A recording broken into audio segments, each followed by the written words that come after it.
بسم اللہ الرحمن الرحیم۔ السلام علیکم خواتین و حضرات۔ اس سے گزشتہ نشست میں ہم نے گناہوں کے متعلق قرآن مجید سے کچھ چیزیں بطور علم کے حاصل کی، جن میں ہماری گفتگو کا آغاز سورہ نساء کی اس آیت سے ہوا کہ اگر بچتے رہو تم کبیرہ گناہوں سے جن کی تمہیں ممانعت کی گئی ہے تو تمہارے اور گناہ بھی ہم بخش دیں گے اور تمہیں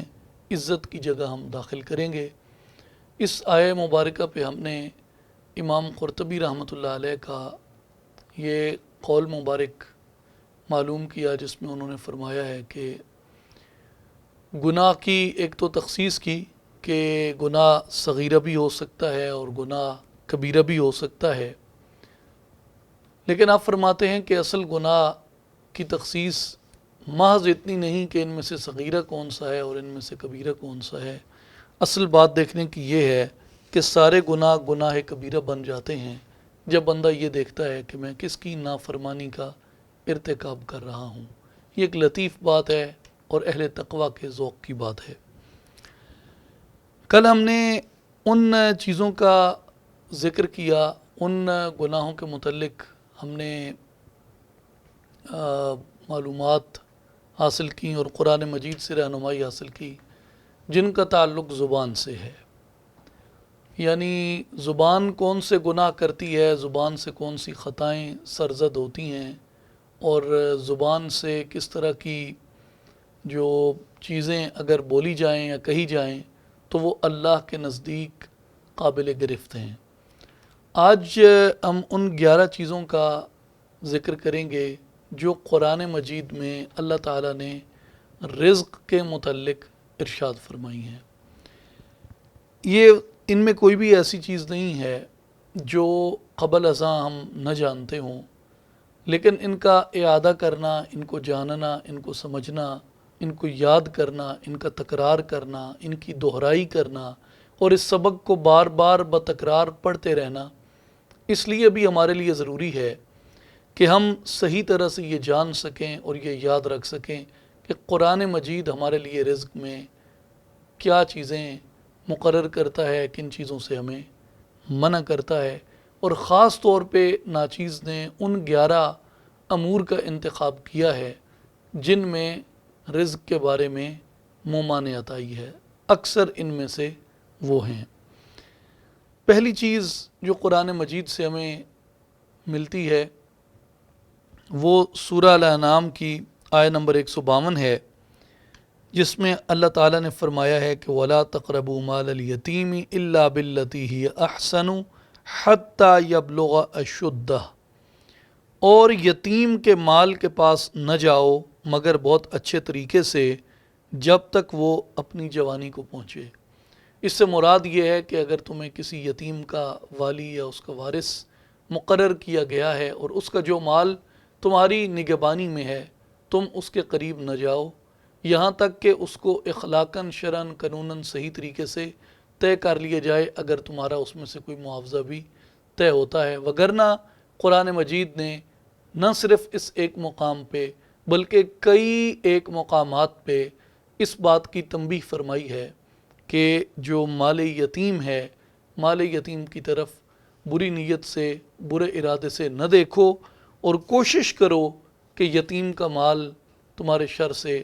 محفوظ رہے۔ ناچیز کے نزدیک اس کی بہت بڑی معاشرتی اہمیت ہے، اور نہ صرف دین اسلام کے اندر بلکہ دیگر بھی ادیان کے اندر اگر آپ ان کے ٹیکسٹس کا مطالعہ کریں اور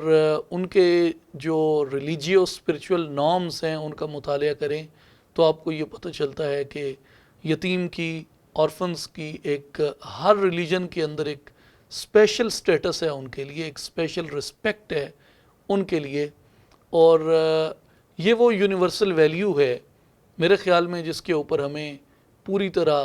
پہرا دینا چاہیے، اور جب بھی کبھی بھی کہیں بھی ہم کسی کو بھی کسی یتیم کے مال پہ غصب لگاتا دیکھیں، ہمارا یہ معاشرتی فریضہ بنتا ہے کہ ہم اس کی مدد بھی کریں اور اس کا تحفظ بھی کریں، اس لیے کہ اللہ تبارک و تعالیٰ بھی یتیموں سے، یتامہ سے محبت فرماتا ہے۔ دوسری بات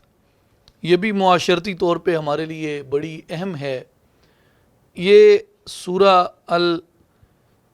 المطففین ہے، جس میں اللہ تبارک و تعالیٰ نے ارشاد فرمایا ہے کہ وَيْلٌ لِّلْمُطَفِّفِينَ الَّذِينَ اِذَا اكْتَالُوا عَلَى النَّاسِ يَسْتَوْفُونَ، بربادی ہے ناپ تول میں کمی کرنے والوں کے لیے۔ یہ لوگ جب دوسرے لوگوں سے ناپ لیتے ہیں تو ان سے پورا پورا ناپ لیتے ہیں۔ وَإِذَا كَالُوهُمْ أَوْ وَزَنُوهُمْ يُخْسِرُونَ، اور جب انہیں خود ناپ کر یا تول کر دیتے ہیں تو یہ گھٹا لیتے ہیں۔ أَلَا يَظُنُّ أُولَئِكَ أَنَّهُمْ مَبْعُوثُونَ، کیا یہ لوگ اس بات کا یقین نہیں رکھتے کہ وہ مرنے کے بعد دوبارہ اٹھائی جائیں گے؟ لِيَوْمٍ عَظِيمٍ، ایک بڑے ہی سخت دن کے لیے، یوم یقوم الناس لرب العالمین، جس دن سب لوگ تمام جہانوں کے رب کے حضور کھڑے ہوں گے۔ اب جو ناپ تول میں کمی ہے، بظاہر تو یہ ایک دکاندار کا ذاتی عمل ہے، اس کی ایک ذاتی فعل ہے اس کا، جس کو وہ معاشرت سے منسوب کر سکتا ہے، جس کو وہ اپنے سماج سے منسوب کر سکتا ہے، تربیت کی کمی کی طرف منسوب کر سکتا ہے، کئی اس کی چیزیں ہو سکتی ہیں۔ لیکن قرآن مجید یہ کہتا ہے کہ یہ صرف تمہارا ایک ایسا معاشرتی فعل نہیں ہے جس پہ تمہیں مذہبی زندگی کے اندر جواب دہی نہ کرنی پڑے۔ اس لیے قرآن مجید ناپ تول میں کمی کو فکر آخرت کے ساتھ منسوب کرتا ہے، اور یہ کہتا ہے کہ اس دنیا میں اگر تمہارے اوپر کوئی گرفت نہ بھی کرے، لیکن قیامت کے دن تم اس جرم کے عذاب سے بچ نہیں سکتے۔ اگر کوئی شخص ناپ تول میں کمی کرتا ہے اور ناپ تول میں کمی کے باوجود وہ اپنی ریاست اور اس کے ہاں جو قانون ہے اس کی گرفت سے آزاد گھوم رہا ہے، تو گو کہ یہ ریاست کی کمزوری ہو سکتی ہے، قانون نافذ کرنے کی کمی ہو سکتی ہے، لیکن اسے یہ قطعاً نہیں سوچنا چاہیے کہ وہ عذاب الہی سے محفوظ رہے گا۔ اس نے اپنی قبر میں جانا ہے، وہاں بھی اس سے سوال کیا جائے گا، اور اس کے بعد اس نے اللہ کے دربار میں یوم معاشر میں کل جہانوں کے لوگوں کے سامنے پیش ہونا ہے، اللہ کے روبرو، وہاں بھی اس سے اس بات کا جواب لیا جائے گا۔ پہلی بات، مال یتیم، صرف ہمیں مال یتیم کے غصب سے ہمیں رکنا چاہیے۔ دوسری بات، ناپ تول میں کمی سے، ملاوٹ میں کمی سے ہمیں رکنا چاہیے۔ اور تیسری بات اللہ تبارک و تعالیٰ نے فرمائی ہے جو سود کے متعلق ہے، الذین یأکلون الربا لا یقومون الا کما یقوم الذی یتخبطہ الشیطان من المس، اور جو سود کھاتے ہیں قیامت کے دن نہ کھڑے ہوں گے مگر جیسے کھڑا ہوتا ہے وہ شخص جسے آسیب نے، شیطان نے چھو کر پاگل کر دیا ہو، مخبوط الحواس بنا دیا ہو۔ یعنی ایک تو ان کے لیے وعید آئی ہے قیامت کے دن کے لیے، اور دوسرا قرآن مجید میں اللہ تبارک و تعالیٰ نے ارشاد فرمایا ہے کہ جو سود ترک نہیں کرتا، اللہ اور اس کے رسول صلی اللہ علیہ وسلم کا اس کے خلاف اعلان جنگ ہے۔ تو یہ اسی دنیا کی بات فرمائی ہے، اور یہ امت اسلامی کے جو اس دنیا میں اپنے نظام کے جو مقاصد ہیں ان میں سب سے بڑی چیز ظلم کا خاتمہ ہے، ظلم کے خلاف کھڑے ہونا ہے، اور سود سے بڑا کوئی معاشی ظلم نہیں ہو سکتا۔ اس لیے اہل اسلام کی، مسلمانوں کی، خاص طور پہ اہل فکر و دانش کی، اور بالخصوص ہمارے مقتدر طبقات کی یہ ذمہ داری بنتی ہے کہ وہ ایسا نظام تشکیل دیں جو سود سے، ربا سے پاک ہو۔ اور اس سے اگلی آیت سورہ بقرہ کی آیت نمبر 276 میں اللہ تبارک و تعالیٰ فرماتے ہیں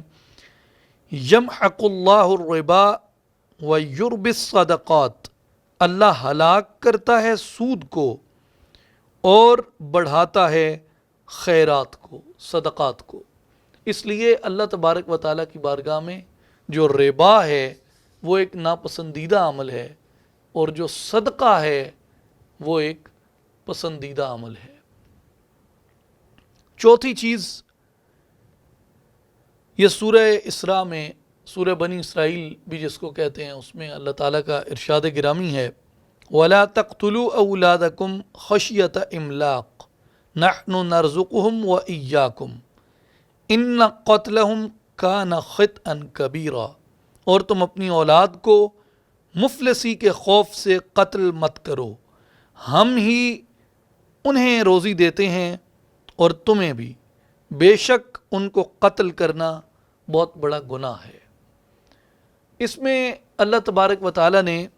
ان لوگوں کی طرف اشارہ فرمایا جو غربت کے خوف سے، افلاس کے خوف سے، بھوک کے خوف سے، رزق کے خوف سے اپنی اولاد کو قتل کر دیا کرتے کہ ہم ان کو روٹی کہاں سے دیں گے، رزق کہاں سے دیں گے۔ قرآن مجید یہ بیان کرتا ہے کہ اگر تم رزق کے خوف سے اپنی اولاد کو قتل کرتے ہو تو پہلے تو تم یہ اصول بھول جاتے ہو کہ روزی کا وعدہ اللہ نے کیا ہے، رزق کا وعدہ اللہ کے ذمے ہے، کوئی کسی کو رزق نہیں دیتا۔ رزق جو بھی اس دنیا کے اندر آتا ہے اپنا نصیب اپنے ساتھ لے کے آتا ہے جو اللہ تعالیٰ نے اس کے لیے مقرر کر دیا ہے۔ اس لیے فرمایا کہ تم ان کو قتل نہ کرو، اور اولاد کو رزق کے خوف سے قتل کرنا یہ جرم عظیم ہے اور بہت بڑا گناہ ہے۔ ان قتلہم کان خطئا کبیرا۔ پانچویں چیز رزق کے بارے میں قرآن مجید سے جو ہم سیکھتے ہیں وہ چوری کا مال ہے۔ والسارق والسارقۃ فاقطعوا ایدیہما جزاء بما کسبا نکالا من اللہ واللہ عزیز حکیم، اور چوری کرنے والا مرد اور چوری کرنے والی عورت سو دونوں کے ہاتھ کاٹ دیے جائیں، اس جرم کی پاداش میں جو انہوں نے کمایا ہے یہ اللہ کی طرف سے عبرتناک سزا ہے، اور اللہ بڑا غالب ہے، بڑی حکمت والا ہے۔ تو جو چوری ہے اس سے بھی اللہ تبارک و تعالیٰ نے منع فرمایا ہے۔ ہم جس صدی میں رہ رہے ہیں اس صدی میں چوری کی وہی قدیمی ایک طریقہ نہیں ہے جو اس سے پہلے صدیوں سے ہوتا آیا ہے کہ راستے میں کسی جگہ ڈاکہ زنی کر لی یا کسی کے گھر میں نقب لگا لی۔ اب اس دنیا کے اندر چوری کے اور بھی بہت سے راستے موجود ہیں، اور کوئی بھی اگر اس طرح کی چوری کرتا ہے تو قرآن مجید کے اندر جو اس کی سزا بیان ہوئی ہے، اسلامی حکومتوں کا اور مسلمان حکمرانوں کا یہ فریضہ بنتا ہے کہ قرآن مجید کے ان احکامات کو عملاً نافذ کریں، تاکہ جو رزق کے اندر اس طریقے کا دخل ہے جس میں لوگوں کا حق مارا جاتا ہے اور ظلم کو فروغ ملتا ہے، غربت کو فروغ ملتا ہے، ناداری کو فروغ ملتا ہے، لوگوں کی سفید پوشی پہ ایک ڈاکہ ڈالا جاتا ہے، تو اس سے معاشرے کے اندر ناہمواری پھیلتی ہے، اس سے معاشرے کے اندر اضطراب اور بے چینی پھیلتی ہے۔ چھٹی چیز بھی اسی سے ملتی جلتی ہے، یہ سورہ البقرہ کی آیت نمبر 188 میں ارشاد گرامی ہے وَلَا تَأْكُلُوا أَمْوَالَكُمْ بَيْنَكُمْ بِالْبَاطِلِ وَتُدْلُوا بِهَا إِلَّا الْحُكَّامِ لِتَأْكُلُوا فَرِيقًا مِّنْ أَمْوَالِ النَّاسِ بِالْإِثْمِ وَأَنْتُمْ تَعْلَمُونَ، اور آپس میں ایک دوسرے کا مال ناحق نہ کھاؤ اور نہ حاکموں کے پاس ان کا مقدمہ اس لیے پہنچاؤ کہ لوگوں کا کچھ مال ناجائز طور پر کھا لو تم جان بوجھ کے۔ اس میں مال کے چوری کے علاوہ بھی اگر کوئی ناحق طریقہ ہے، جس ناحق طریقے سے کوئی کسی کے مال پہ غاصب ہوا ہے، اس سے اللہ تبارک و تعالیٰ نے منع فرمایا ہے۔ اور اس میں ایک یہ چیز بھی ہے کہ رشوت ہے، جس طریقے سے کرپشن کی دیگر صورتیں ہیں، فی زمانہ علماء کرام جو اس موجودہ فائنینشیل سسٹم کے اندر غور و فکر کرتے ہیں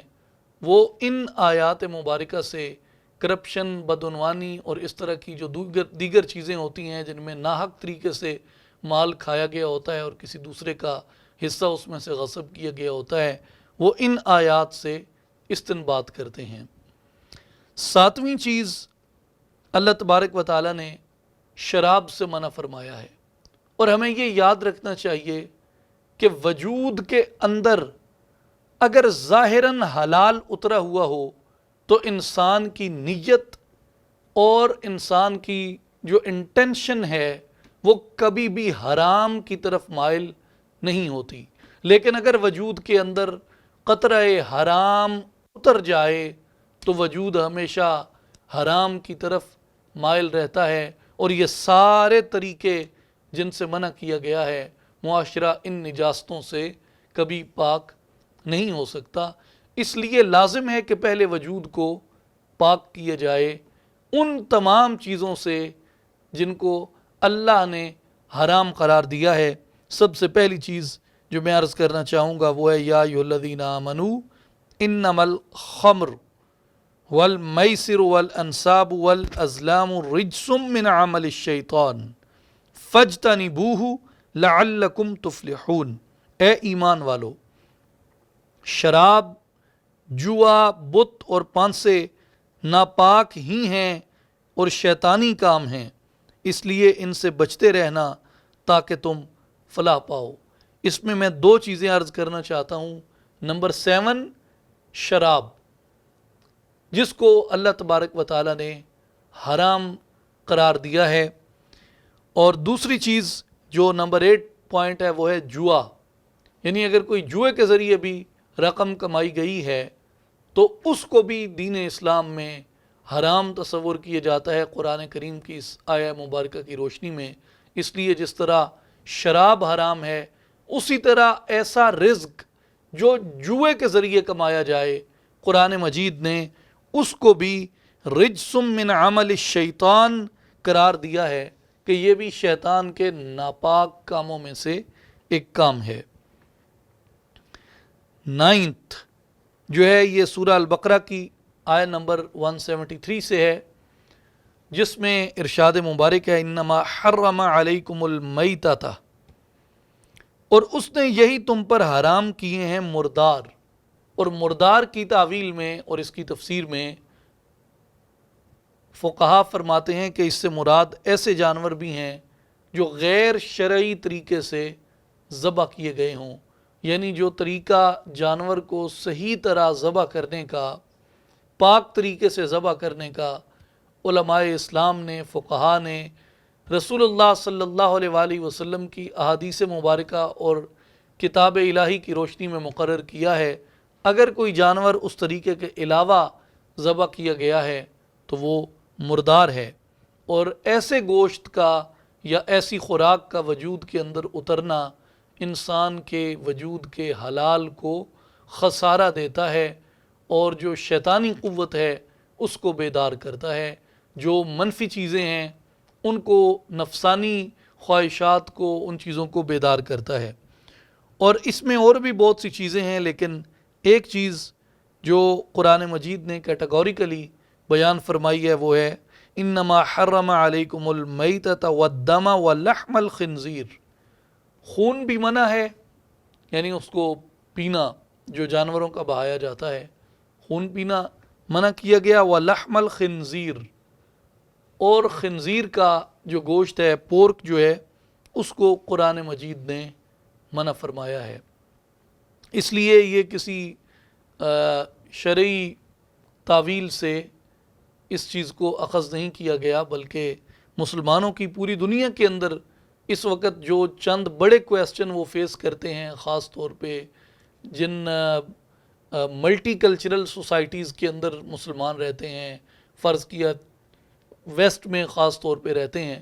تو وہاں ان کو روز مرہ کی بنیاد پہ ان سوالات کا سامنا کرنا پڑتا ہے۔ لیکن مسلمان کے ایمان کا کمال یہ ہے کہ وہ ان فضاؤں کے اندر، ان ہواؤں کے اندر رہ کر بھی اپنے ایمان کی حفاظت کرتا ہے، اپنے آپ کو ان چیزوں سے محفوظ رکھتا ہے۔ اور رزق کے باب میں ایک آخری چیز جو میں 11ویں عرض کرنا چاہتا ہوں وہ بڑی ہی دلچسپ ہے، جس سے اللہ تعالیٰ نے سورہ بنی اسرائیل کے اندر بیان فرمایا ہے، جسے ہم سورہ اسراء بھی کہتے ہیں۔ بہت ہی خوبصورت رزق کے باب میں یہ قرآنی تصور ہے۔ اللہ تبارک و تعالیٰ فرماتے ہیں ان المبذرین کانوا اخوان الشیاطین، بے شک فضول خرچی کرنے والے شیطان کے بھائی ہیں۔ یعنی جو رزق اللہ نے عطا فرمایا ہے اس میں تمہارے لیے یہ روا نہیں ہے، یہ جائز نہیں ہے کہ تم اسراف کرو، تبذیر کرو، فضول خرچی کرو، ایسی جگہ پہ اس کو خرچ کرو جہاں پہ خرچ کرنا بنتا نہیں ہے، بلکہ ایسی جگہ پہ اس رقم کو خرچ کیا جائے جہاں پہ خرچ کرنا تمہارے لیے نہ صرف یہ کہ روا ہو بلکہ وہ اسراف کے اور فضول خرچی کے زمرے میں نہ آئے، اس لیے کہ رزق اللہ نے عطا فرمایا ہے، اور رزق کو ضائع کرنا ناشکری کے مترادف ہوتا ہے۔ مثلا ہم جس خطے میں رہتے ہیں اس میں سندھ ہے، پنجاب ہے، یہاں ہماری ایک روایت ہے کہ آج بھی آپ کو دیہاتوں میں یہ چیز عام طور پہ نظر آئے گی کہ اگر کوئی آدمی روٹی کھا رہا ہے اور وہ روٹی کا لقمہ اس کے ہاتھ سے نیچے گر جائے تو وہ لقمہ نیچے سے اٹھا کے چوم کے اگر نہ بھی کھائے تو اس کو احترام سے اپنی چنگیر میں، قندوری میں، جو بھی اس کے پاس محفوظ چیز پڑی ہوتی ہے اس کے اندر اس کو رکھ دیتے ہیں۔ یہ ایک کلچرل ہماری روایت ہے جس میں وہ رزق کے لیے اپنے احترام کا مظاہرہ کرتا ہے، یعنی وہ جو رزق اللہ نے اس کو بخشا ہے وہ اس کے لیے اس جذبے کا اظہار ہے کہ میں نے اس کو دانستہ طور پہ ضائع نہیں کیا۔ تو اس لیے ایک تو جتنا فوڈ دنیا کے اندر ویسٹ ہوتا ہے یہ سارا بھی اسی اسراف و تبذیر کے اندر آتا ہے۔ آپ کبھی بیٹھ جائیے انٹرنیٹ پہ فگرز دیکھیں، جو بڑے بڑے دنیا کے برانڈز ہیں، خاص طور پہ جو فوڈ کی چینز ہیں، ان میں کتنا فوڈ ضائع ہوتا ہے، اور دنیا کے کتنے فیصد لوگ جو ہیں وہ بھوک کے اندر رہتے ہیں، لیکن یہ جو ایک ہمارے ہاں اتنی بڑی بڑی چینز ہیں ان کے ذریعے کھانا جو ہے وہ ضائع کر کے سمندروں میں ڈال دیا جاتا ہے۔ اگر اسی کو صحیح طریقے سے، بیلنس طریقے سے استعمال کیا جائے تو دنیا میں کوئی شخص بھی بھوکا نہ بیٹھے، بھوکا نہ سوئے۔ اور دوسری بات یہ کہ قرآن مجید نے اس لیے بھی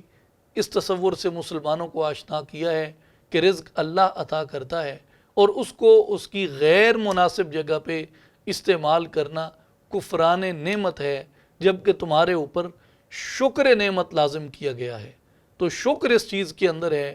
کہ اس رزق کو صحیح طرح استعمال کیا جائے، رزق کو کہاں استعمال کیا جائے، کس طرح استعمال کیا جائے، کیسے استعمال کیا جائے، اور کس طرح اس کا استعمال جو ہے وہ فضول خرچی سے پاک ہے۔ اس کے لیے سیدنا عثمان ابن عفان رضی اللہ عنہ کی تاریخ اگر پڑھ لی جائے تو وہ ہمارے لیے ایک روشن باب ہے۔ اللہ تعالی ہمیں عمل کی توفیق عطا فرمائے۔